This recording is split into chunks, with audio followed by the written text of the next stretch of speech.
Cá Entre Nós, com Nelson Marques.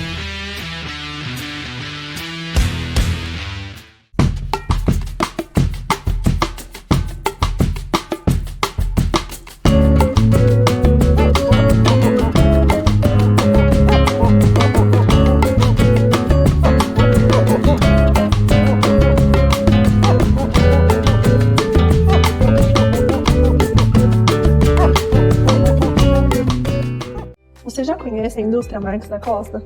Fundada em 1964, a indústria Marques da Costa tem sido referência em excelência e inovação no setor açucareiro, revolucionando o processo de limpeza da tubulação dos evaporadores das usinas de açúcar e álcool.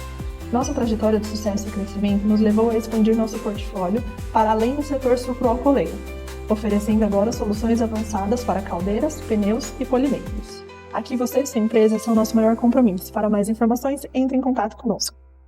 Em Marília, hospede-se no Story Hotel, no centro de tudo, com o conforto que você merece. Ótimas opções de apartamentos, para você desfrutar de dias tranquilos, seja para lazer ou para fazer negócios. A maior estrutura de eventos corporativos da região, academia, pet friendly, estacionamento privativo e coberto e um delicioso café da manhã. Em Marília, reserve o melhor para você. Story Hotel.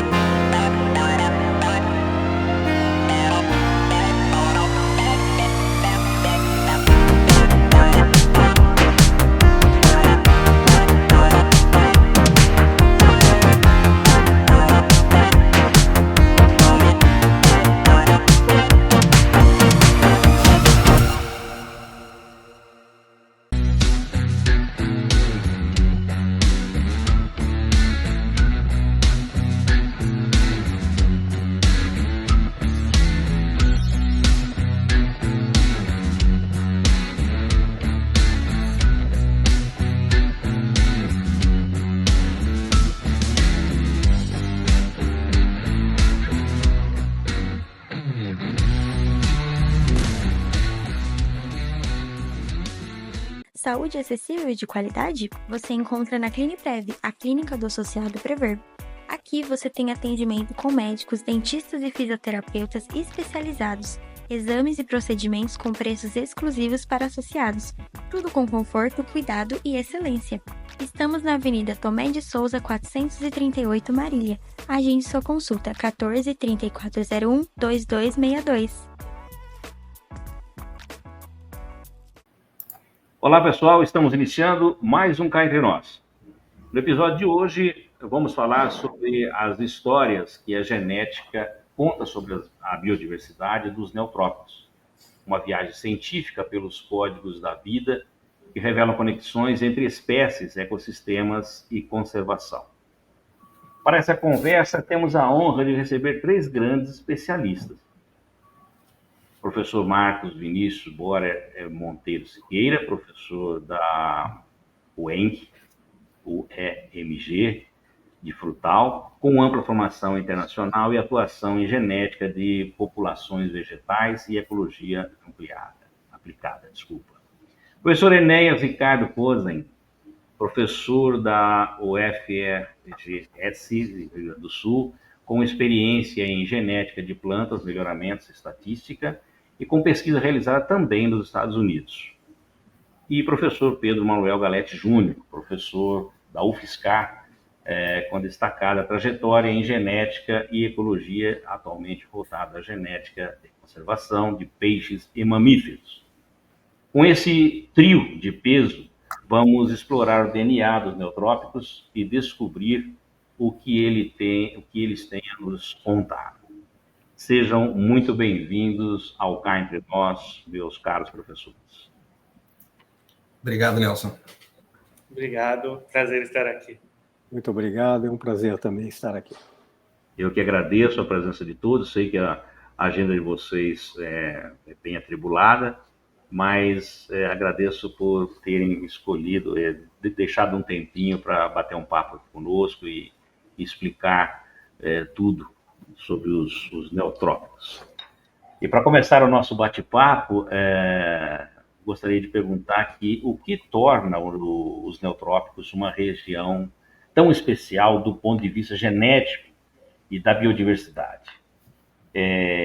Existe algo que só os neotrópicos contam no DNA? Quem que poderia nos responder isso? Posso começar eu, depois eu passo a bola para os meus colegas, né?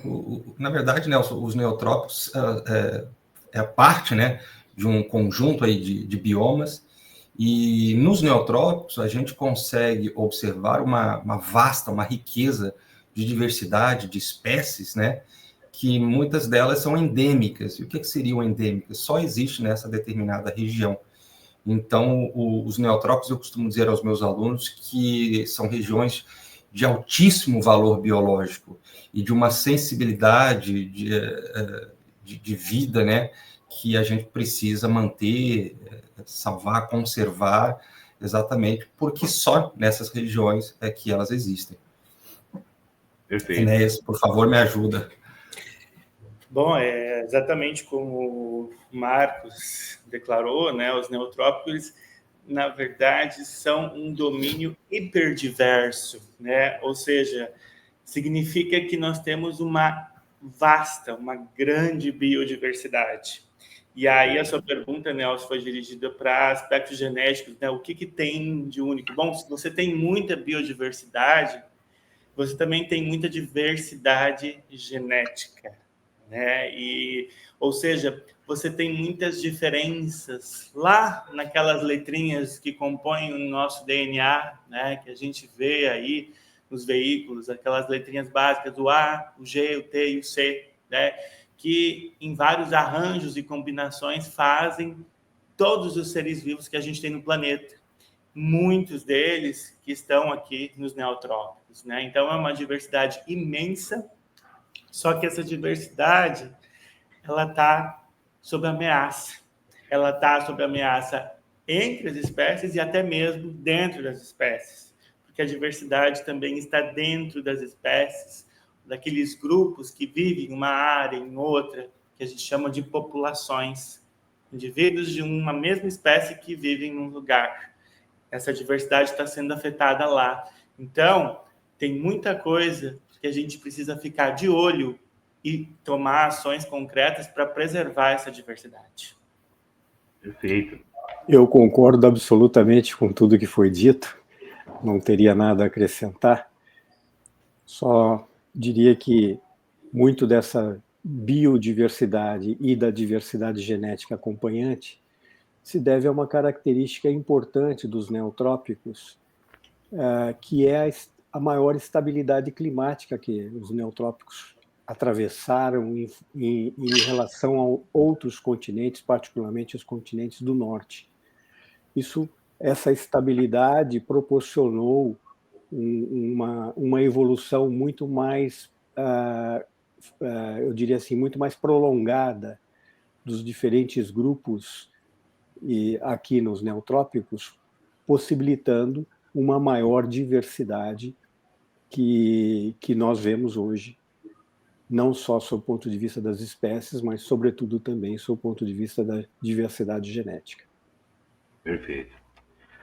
E, professores, ao estudar a genética de plantas, animais e ecossistemas, que histórias os senhores já descobriram que mudaram a forma de entender uma espécie ou de uma região?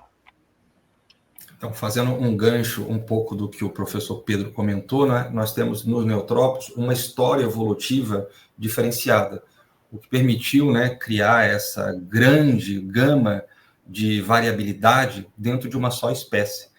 Então, com os avanços tecnológicos, com os avanços científicos dentro da biologia e dentro da genética, especificamente dentro da genética da conservação e genética de populações, porque nós estudamos populações, nós conseguimos entender o que o professor Enéas falou, essa composição, esse alfabeto desse código genético.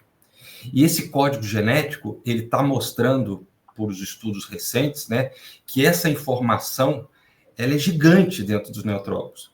O que retrata, o que reflete essa variabilidade, né? E por conta dessas espécies serem endêmicas, a fragilidade, e a gente ainda não comentou, certamente você vai nos questionar, dos ataques, né, a essa diversidade que está acontecendo. Ataques, sobretudo, por conta do ser humano, mas não só. Isso põe em xeque o que é que nós vamos conseguir vislumbrar, vivenciar daqui a algumas décadas dessa riqueza nos neotrópicos. Então, essa é a nossa preocupação dos pesquisadores que trabalham, que atuam nessa área.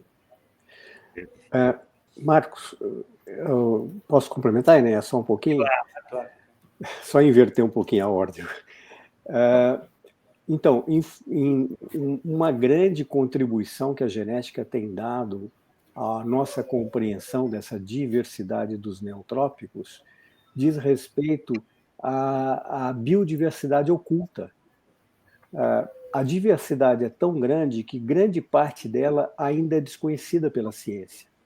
E a genética, como uma ferramenta bastante resolutiva, porque ela vai no âmago do DNA, ela tem contribuído significativamente para identificar essas linhagens diferenciadas que muitas vezes ainda não foram observadas pelo pesquisador, pelo cientista.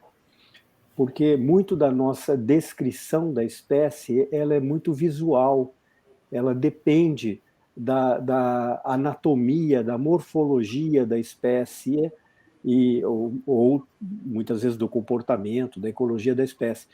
Mas muitos desses comportamentos, ou mesmo morfologias, são crípticos, são muito similares, particularmente quando a especiação é muito rápida, uma especiação, uma radiação adaptativa muito rápida.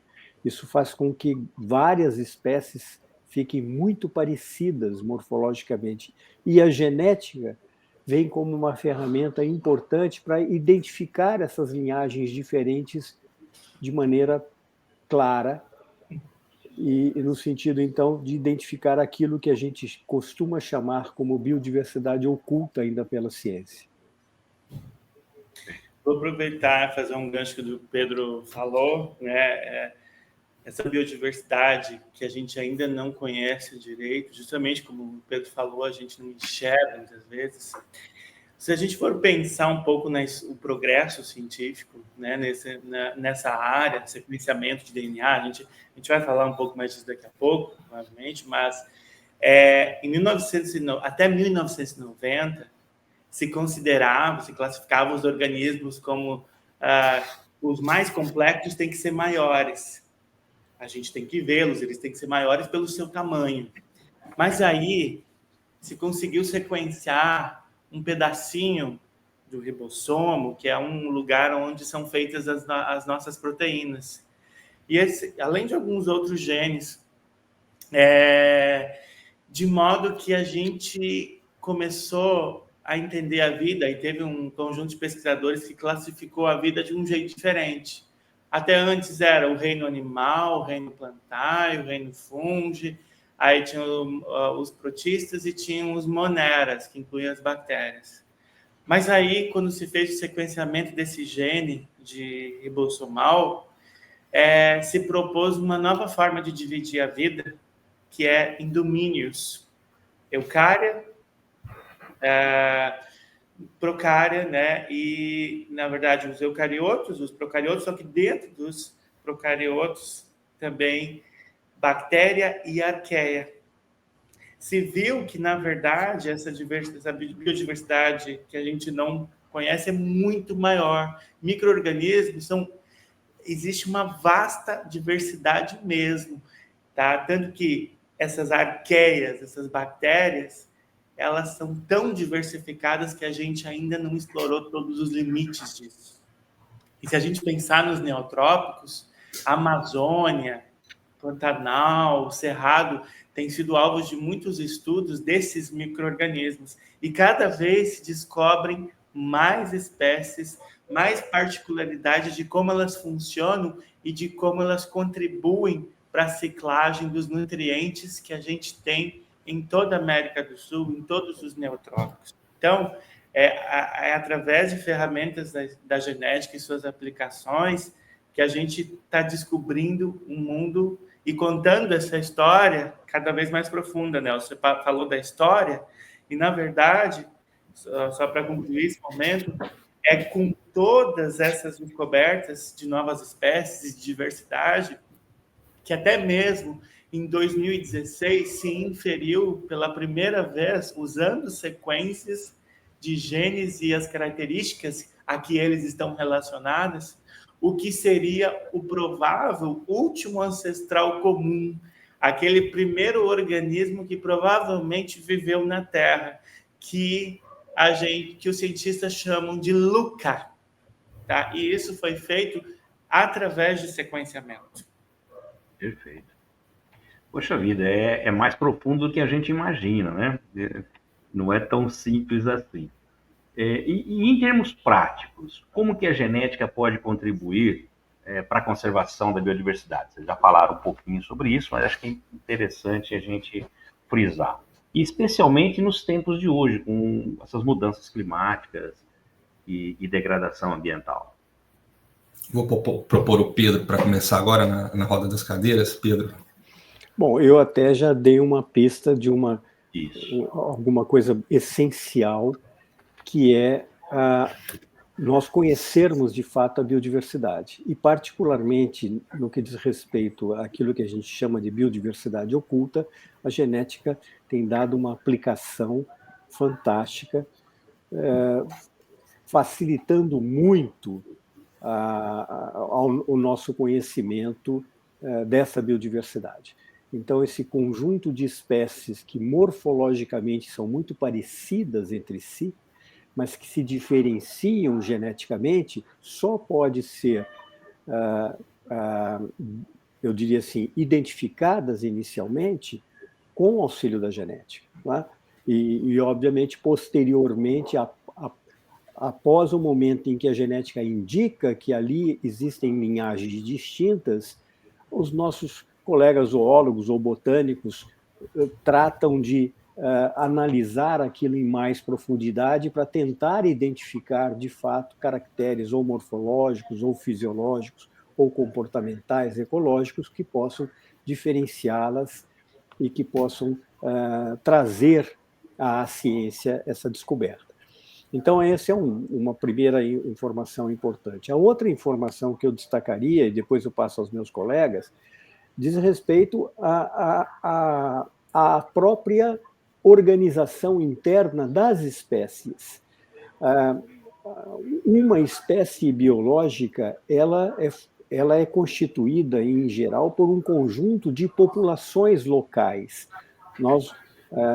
Uma espécie biológica, ela tem, a cada local que ela ocupa, ela tem particularidades, muitas vezes, inclusive, adaptativas.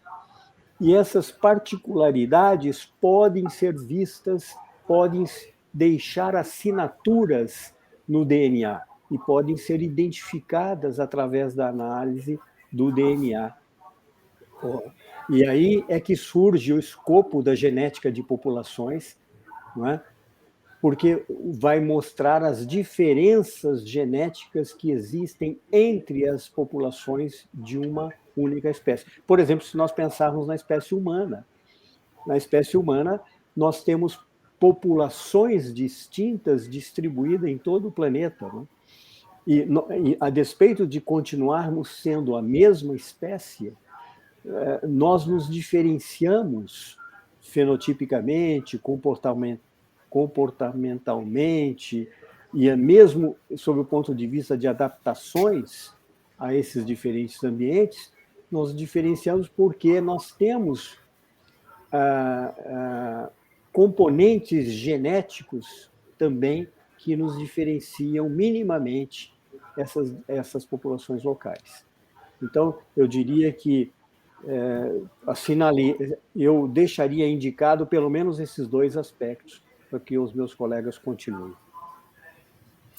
Em termos práticos, Nelson, quando pensamos de como a gente pode se aproveitar dessa riqueza, né, buscando um pouco do gancho do Pedro, eu participei o ano passado e organizei o Congresso Brasileiro de Recursos Genéticos. Quando a gente vislumbra os neotrópicos, não pensar só na parte silvestre, na parte selvagem, mas um potencial atual, né, e futuro de várias plantas, animais e micro-organismos dessa biodiversidade escura, escondida ainda, que ainda não foi identificada. E nesses neotrópicos, muito certamente estão soluções para vários problemas do ser humano, em termos de saúde, de doenças, aplicações industriais. Então, quando a gente ameaça esses neotrópicos, quando a gente não conhece a plenitude, usando ferramentas de genética também, a gente pode estar ameaçando soluções para a nossa própria sobrevivência. E eu diria que os neotrópicos é realmente um tesouro a ser descoberto, tá? Nós, como o professor Pedro falou muito bem, nós temos aí um percentual muito mínimo ainda descoberto. Precisamos de engajar mais pesquisadores, essa juventude nova, para que realmente mergulhe no conhecimento dos neotrópicos, porque muitas soluções estão ali, precisam serem descobertas. Então, nesse evento que eu participei, várias instituições públicas, privadas, mostraram bactérias, mostraram organismos que estão sendo utilizados para a indústria, em vários setores, mostrando, então, de fato, a importância dessa biodiversidade dos neotrópicos. Fazendo uma continuidade, que o Pedro e o Marcos falaram muito bem, é imprescindível que a gente faça a conservação desses recursos genéticos. Vou ressaltar esse termo, porque esse termo, inclusive, é legal. Eu estou falando que é uma expressão que é utilizada em legislação, né? E uma legislação muito específica que a gente tem no Brasil trata de recursos genéticos, é de 2015, né? Uma das mais recentes, com decretos ou mudanças posteriores, né? Algumas portarias. Mas o que é isso? Um recurso genético, um organismo, um tecido, um princípio ativo, né? Vamos pensar em princípios ativos para medicamentos, para shampoo, enfim, para vários cosméticos, óleo para biocombustível, azeite, né?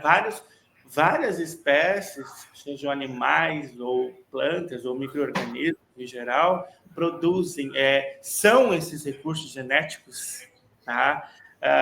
Que precisam ser conservados porque eles têm importância ecológica, em primeiro lugar, mas eles também têm aplicação para a atividade humana. Os produtos que a gente usa no nosso dia a dia, nossos alimentos. Então, é imprescindível conservar os recursos genéticos. Eu vou um pouco além, existe uma corrente de cientistas, se não me engano, um grupo específico da Austrália tem trabalhado bastante com a valorização da diversidade genética. Medir e dizer quanta diversidade genética uma espécie, uma população tem para promover a conservação. Diversidade genética, variabilidade genética é a premissa para a evolução acontecer. Se tem diversidade, a evolução vai selecionar formas, né, o tempo, o espaço, o clima, né, o ambiente, dentro da própria espécie, vai selecionar formas, cores, né, princípios, características que serão mais prevalecentes do que outras, né, além de outros fatores, a gente fala isso de seleção natural, mas também outros fatores que influenciam a sobrevivência da espécie ao longo do tempo. Então, ter diversidade é fundamental. E a gente está perdendo diversidade. O fato é que agora, em 2025, saiu um artigo nas principais revistas do mundo, a Nature, que já apontou uma redução da diversidade genética, inclusive nos neotrópicos, de várias espécies de plantas e animais que foram investigadas, né? E os autores, inclusive, colocam que diversidade, medir a diversidade genética, o que a gente faz através das comparações do DNA, deveria se tornar política pública nos países para a gente fazer conservação. Ou seja, medir diversidade genética deveria ser, inclusive, um artigo dentro de uma lei, ou até mesmo uma lei dentro dessa necessidade que nós temos de proteger e conservar os recursos genéticos que temos.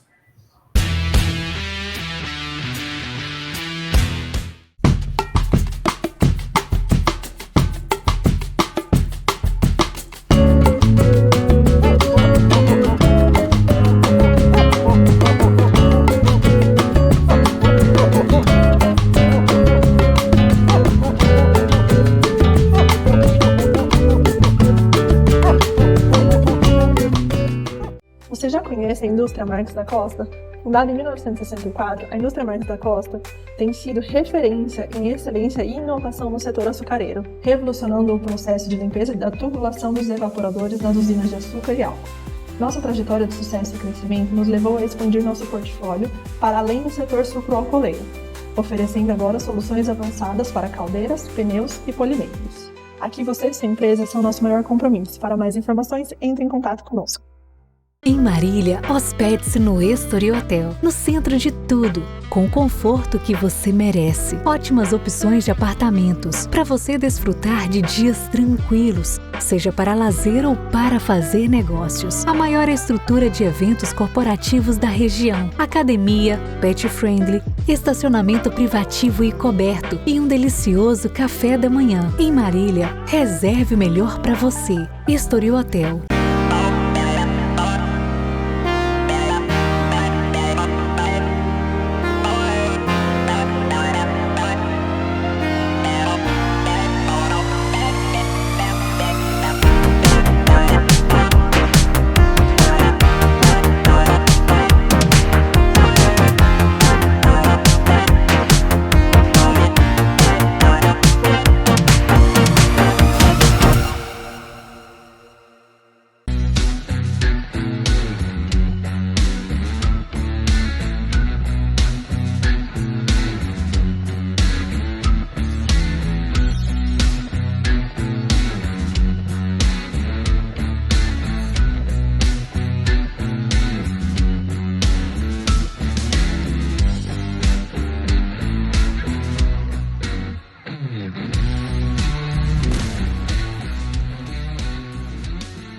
Saúde acessível e de qualidade? Você encontra na Cliniprev, a clínica do associado Prever.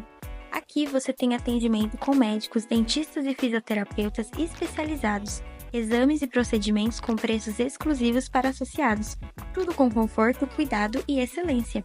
Estamos na Avenida Tomé de Souza, 438 Marília. Agende sua consulta 14 3401 2262.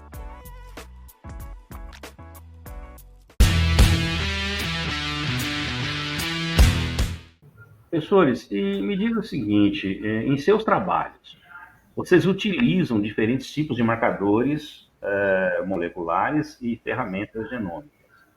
Quais tecnologias mais promissoras hoje para decifrar o DNA da biodiversidade?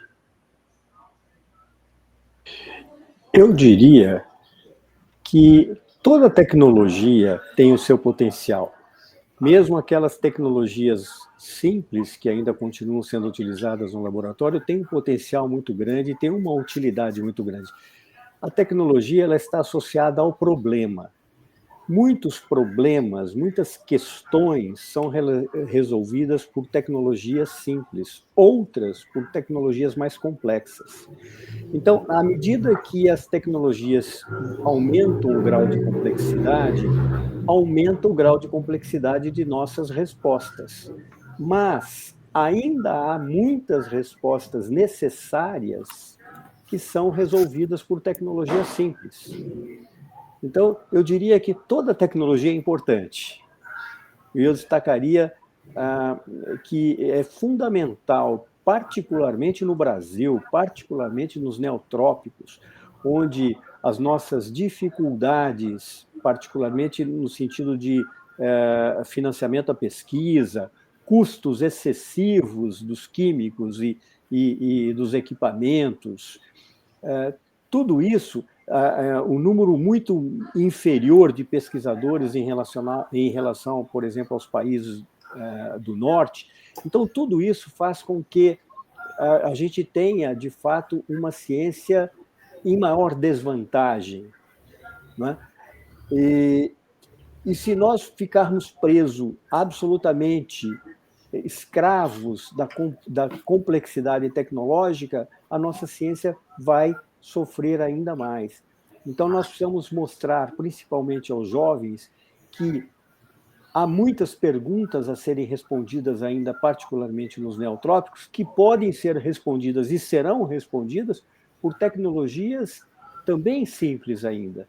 Então, não é necessário que a gente abandone as tecnologias mais simples para substituí-las por grau de complexidade muito elevada, porque a gente ainda tem problemas menores para serem resolvidos. Perfeito, professor. Então, Nelson, depende muito, o que o Pedro está pontuando, é que depende muito da sua pergunta, né? Quando a gente quer desenvolver uma pesquisa, a gente começa com uma problematização, né? E desenvolvemos um questionamento, um objetivo, e a partir desse objetivo a gente pode selecionar o tipo de ferramenta que pode ir da mais simples à mais complexa. Então, alguns mestres meus, né, sempre costumam dizer: para que você vai acertar uma formiguinha com uma bazuca? Para que você vai utilizar uma mega tecnologia para responder uma pergunta simples, que você pode utilizar uma ferramenta simples?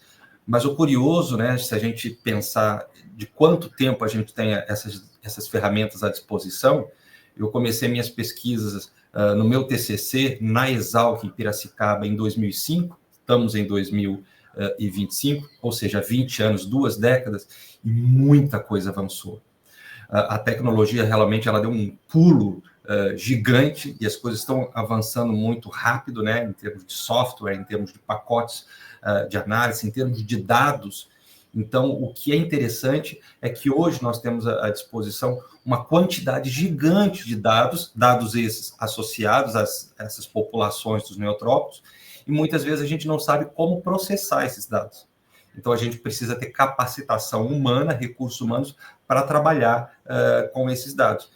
Isso está sendo muito difícil encontrar, né? A gente vê gente do campo, a gente vê gente de laboratório, e quando é para analisar esses dados e obter essas informações mais visuais, de entendimento mais facilitado, a gente fica com dificuldade de encontrar esses profissionais.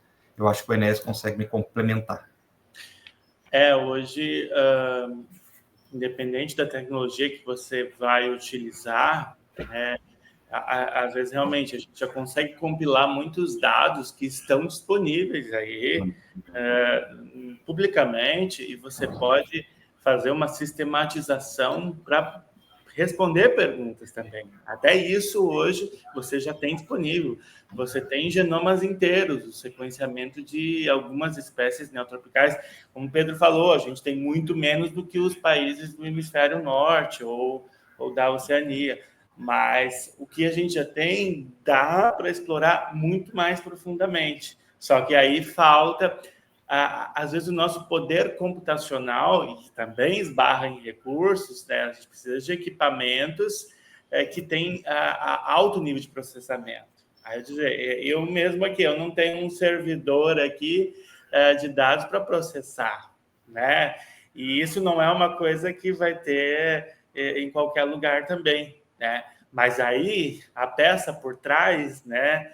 Nós, humanos, também pessoas qualificadas para fazer esse tipo de análise precisam entender de programação, nem que seja um pouco, né? Alguns softwares que são mais utilizados em linguagens hoje de programação, né? Então, isso às vezes é complicado de conseguir. E a gente precisa, e não é só aqui nos neotrópicos, até no hemisfério norte se busca esses profissionais às vezes, e não é tão simples encontrar. Então, é muita habilidade de analisar dados, né? Por mais simples às vezes que a tecnologia seja, tá? Mas, de qualquer modo, assim, se a gente analisar, realmente no Brasil, no nosso caso aqui, o Pedro falou dos baixos investimentos em pesquisa, e aí hoje, se você quiser montar um laboratório do zero, vai ser muito complicado mesmo. Tá? Geralmente, hoje nós estamos trabalhando muito nessa ideia de redes, né? Buscando apoiar uns aos outros, é o que a gente faz entre nós aqui mesmo, né? Porque a gente sabe, um compra um reagente aqui, outro compra um químico lá, outro tem um computador, outro tem um servidor de dados. Então, a gente precisa juntar muitos esforços para poder fazer uma análise que, às vezes, demanda um pouquinho mais de esforço computacional e até de sequenciamento. Tá? Mas, em linhas gerais, eu acho que é isso. Perfeito. Bom, professores, como eu disse no início do nosso bate-papo, antes de nós entrarmos aqui na nossa entrevista, nós temos um tempo limitado e nós temos que, infelizmente, cumprir, não é? Mas eu não poderia deixar de fazer uma pergunta que eu acho que é muito importante para vocês três, por conta do livro que vocês lançaram, né, professor Marcos? Gostaria que vocês pudessem falar um pouquinho sobre esse livro, da importância dele, e como surgiu essa ideia de fazer essa joia rara. Nelson, como qualquer pesquisador, né, a gente é apaixonado pelo que faz, e a minha trajetória dentro de genética de populações, ela partiu assim de somar e pegar fragmentos de várias ideias e de várias referências, né, dentro da genética de populações, e um sonho, né? A gente tem vários sonhos, e eu tinha um sonho de publicar um livro lá na frente. Eu sabia que o momento ia chegar, e aí, durante a minha trajetória, eu fui, então, colecionando ideias para que essa obra um dia surgisse, né? Durante a pandemia, eu fiz várias entrevistas, eu tive um pequeno momento na Sociedade Brasileira de Recursos Genéticos, da qual eu fiz vários momentos aí com pesquisadores, e nesse processo eu já conhecia o professor Pedro, eu conheci os trabalhos dele. O professor Pedro me convidou para participar de um livro que é também nessa linha dos neotrópicos, né, para participar em 2 capítulos. E eu propus, no final, quando o livro foi publicado, eu propus, professor, vamos continuar com essa sua obra, mas trazendo um livro mais de cunho didático, que a gente conseguisse juntar uma grande quantidade de pesquisadores. E o Pedro sempre muito amável, e quando ele aceitou ser parceiro, né, eu acho que já o sonho já estava ali encaminhado, né, porque não só ter o livro, mas ter o Pedro Galetti como parceiro nessa obra. E aí o Enéas entra na sequência, e a gente começa a trabalhar, então, em toda a estrutura do livro, nas sessões, nos capítulos, e quando eu dei por ela, a gente já estava trabalhando intensamente, né? Isso acho que foram quase 3 anos aí para que o livro surgisse nas semanas retrasada, com edição para todo mundo, a partir da Springer, que é a editora de lançamento desse livro. Eu acho que é importante destacar que a genética de populações é uma área da genética já bem consolidada, mundialmente bem consolidada. Mas, por razões óbvias, ela se desenvolveu muito mais rapidamente, de novo, no norte global, não é? E o que acontece é que, em razão disso, em função disso, os neotrópicos acabam ficando esquecidos pelos diferentes autores. E os nossos estudantes aprendem genética, têm aprendido genética de populações, como nós aprendemos, baseado em modelos e exemplos que não são dos neotrópicos, que não fazem parte da nossa experiência cotidiana. Então, o grande propósito deste livro, e do anterior já mencionado pelo Marcos, é dar visibilidade aos neotrópicos, trazer os neotrópicos para os nossos estudantes. E aí, então, quando o Marcos fez essa proposta e o Enéas somou-se a essa proposta, eu também vi aí um potencial enorme para que nós, docentes, professores, acadêmicos, pudéssemos agora apresentar a genética de populações aos nossos alunos com a nossa experiência, com a nossa vivência, com o nosso dia a dia, os nossos modelos, os nossos exemplos, as nossas dificuldades e também as nossas conquistas, que são muitas, né? Então, acho que o grande mérito desse livro é isso. Eu não tenho mais muito que adicionar, né? Você vê que fiquei muito feliz de poder juntar esse time de peso mesmo, né? Foi um trabalho intenso, 18 capítulos aí, que a gente trabalhou idas e vindas com esses pesquisadores, desde da genética humana, a genética animal, de plantas, conservação, melhoramento. Então, acho que ficou um material muito rico. De novo, aí, que os nossos estudantes aí possam se apropriar da nossa realidade, do nosso quintal, do que está aqui ao redor da gente, mais do que sempre ficar espelhando os exemplos dos outros. A gente precisa se apropriar do que a gente tem para conservar, preservar o que a gente tem, né? Então, eu acho que nossa maior missão neste livro é essa. A gente supre uma lacuna, Nelson, e mostra ao mundo que o que a gente faz aqui é de tanta qualidade quanto os nossos colegas nas regiões mais a norte, né, globais, como o Pedro falou. Então, esse livro que eu indico para todos os amantes de biodiversidade, para estudantes de graduação, de pós, enfim, ele é uma obra que ele consegue retratar de uma forma bastante fiel o que é que mais de 50 pesquisadores que fazem parte desse livro mostram em 18 capítulos, 3 sessões, o que de mais belo se faz aqui na região dos neotrópicos.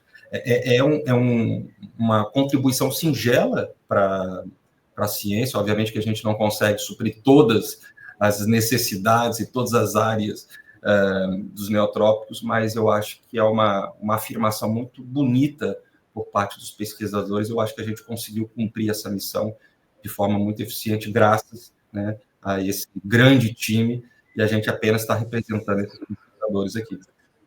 Legal. É a experiência, é o estudo da experiência vivida, né?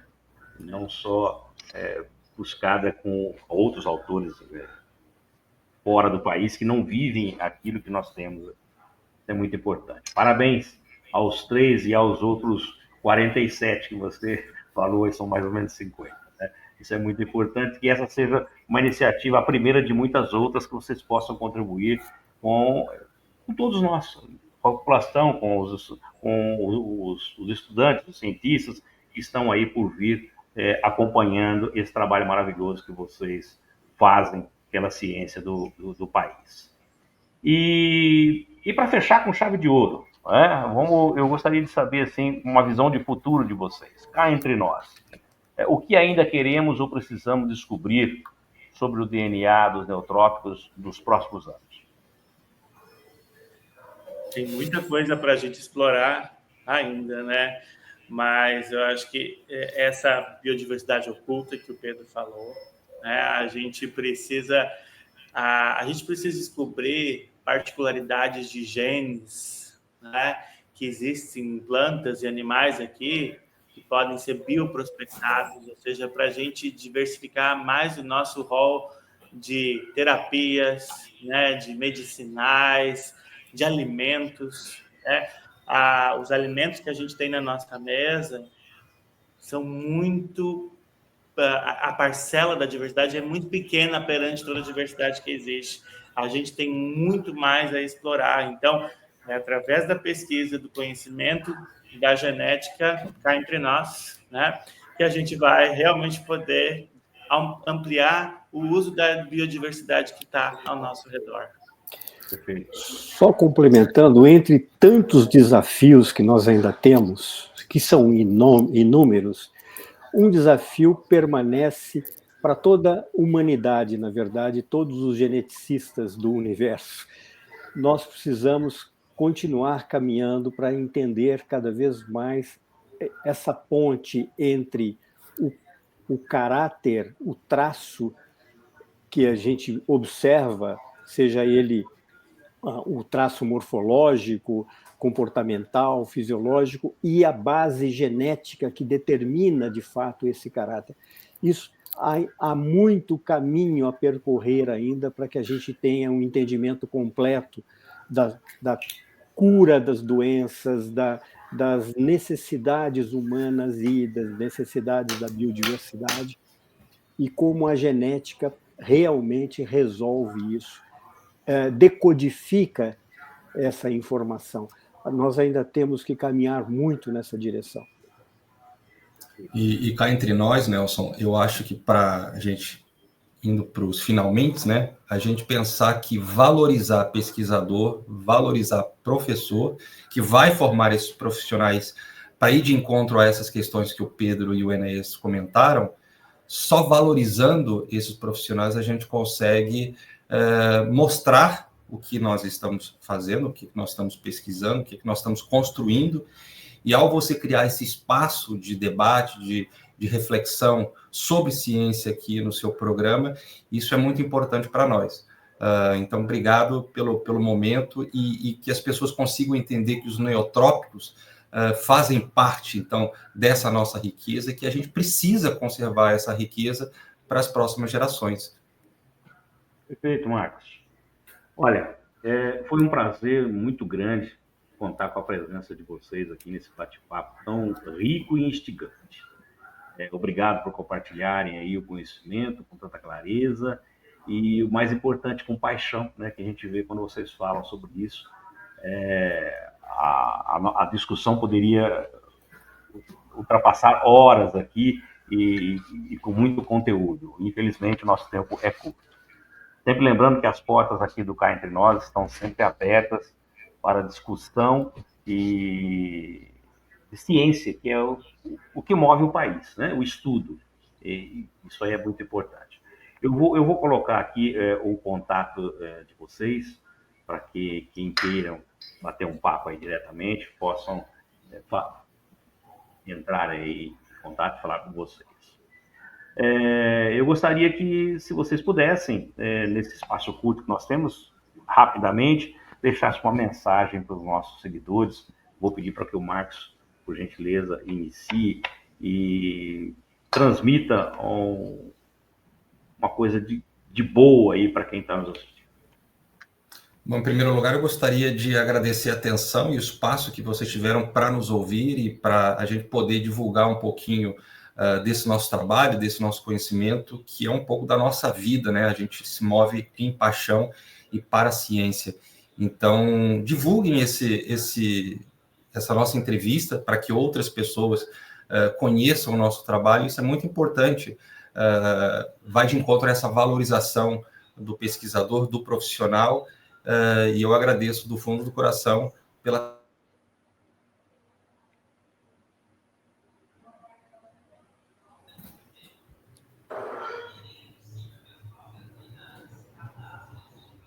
Professor Pedro? Bom, eu acho que o Marcos já disse tudo. Eu gostaria de reiterar os meus agradecimentos, particularmente a você, Nelson, e aos agradecimentos a todos aqueles que vão nos ouvir, né?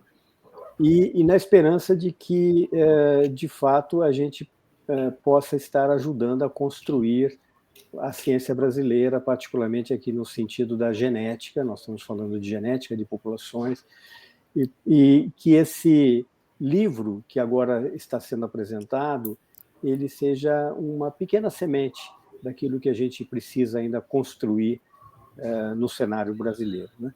E que sirva de inspiração aos nossos jovens, que a nossa ciência depende desses jovens para ter continuidade, profundidade, reconhecimento cada vez maior, né? E, sobretudo, contribuições cada vez mais efetivas, não só para nós brasileiros, mas para a humanidade. Muito obrigado, professor. Professor Enéas? Bom, também passando aqui para agradecer toda a atenção de todo mundo que está assistiu, né? Agradecer ao Nelson aí pelo espaço e ao Marcos e ao Pedro pela parceria, né? Espero que a gente realmente possa como vocês disseram, povoar as mentes das pessoas com uma sementinha em prol da conservação aí que a gente tanto precisa. Então, muito obrigado aí pelo espaço. Imagina, nós é que agradecemos e tenho certeza que vocês conseguiram plantar essa sementinha que vocês comentaram. Bom, pessoal, eu conversei aqui com os professores Marcos Siqueira, Pedro Galetti e Enéas Poza. Semana que vem tem mais um entrevistado aqui no Cá Entre Nós, e é claro, sempre contando com a colaboração de vocês que nos seguem nas redes sociais e que também semanalmente nos enviam um e-mail sugerindo as pautas a serem tratadas aqui no nosso programa. Lembrando que se você ainda não se inscreveu no canal, por favor, inscreva-se, ative o sininho para receber as nossas notificações e, como o Marcos mesmo disse, aproveita que vocês estão por aí, deixa aquele like para o programa e divulgue os nossos vídeos nas suas redes sociais e nos seus grupos de WhatsApp. Isso é muito importante para que a gente possa mostrar toda essa biodiversidade que nós temos e com pessoas tão importantes como esses nossos pesquisadores que o Brasil tanto se orgulha. A todos que ficaram conosco até agora, nosso muito obrigado pelo carinho da audiência e até a semana que vem com uma nova entrevista. Solta a vinheta. Cá Entre Nós com Nelson Marques.